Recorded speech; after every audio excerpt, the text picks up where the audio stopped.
जय हो शंकर। थंड राज्यात आलेलो आहे आणि येथे आज रोजी आत्ता 500 वर्षे जुने असे सत्यनारायण मंदिर हे पाहण्याचा योग आणि दर्शनाचा योग आलेला आहे।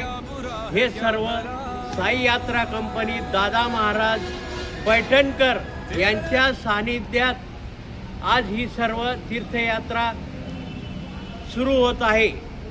प्रथमदर्शी सत्यनारायण मंदिर येथे दर्शनाने